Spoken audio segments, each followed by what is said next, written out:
สองสาเฮี้ยงกันอยู่พี่น้องสองสาเฮี้ยงกันวันนี้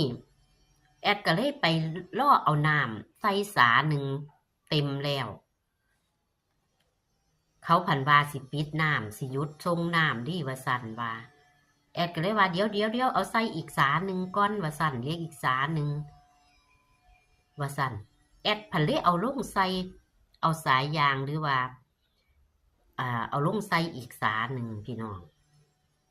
เอาพี่น้องว่าจะตีว่าจังได